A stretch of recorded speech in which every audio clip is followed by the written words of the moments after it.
अरे मेरे बूम पे मत रख यार, जय महाराष्ट्र क्या कर रहा है? अरे पाठी में बघायला गेलं तर दादा जर असते तर मॅडम, एक मिनिट, नोटीस सादर पीरियड केला आहे असता.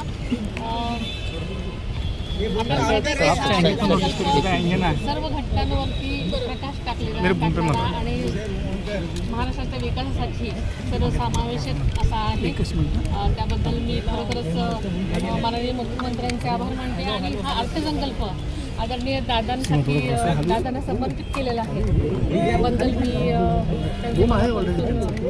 धन्यवाद देते. खरं तर अरे राहू दे साहेब, सकाळपासूनच सगळेजण हे भाऊक झालेले होते. आजचा दिवस खरं तर अजितदादांसाठी सगळ्या पक्षासाठी सुद्धा खूप महत्त्वाचा होता. राष्ट्रीय अध्यक्ष म्हणून तुम्ही केलं होतं तेव्हा शेतकऱ्यांचा मुद्दा प्रामुख्याने मांडला होता. आज त्या शेतकऱ्यांना आणि आज खरोखरच कर्जमाफी मिळाल्यामुळे खरोखरच त्याला न्याय मिळाले असं मला वाटतं. खरं तर 27 तारखेपर्यंत आदरणीय दादा या अर्थसंकल्पाची तयारी करत होते आणि येऊन सगळ्यांच्या मिटिंगच घेणार होते. आणि आपण सगळेजण पाहताय की दादांची आर्थिक शिस्त त्याची छाप या सगळ्या अर्थसंकल्पावर दूरदृष्टी आणि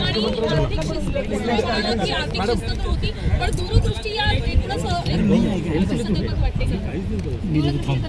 कारण आपल्याला म्हटल्याप्रमाणे की या अर्थसंकल्पावर दादांची छाप होतीच आणि सर्व घटकांवरती सगळा समावेश विचार केलेला आहे.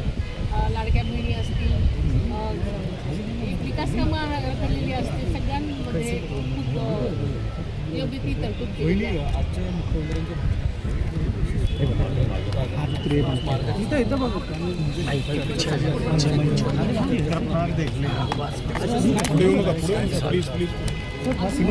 तयार व्हायच्या तयार होतील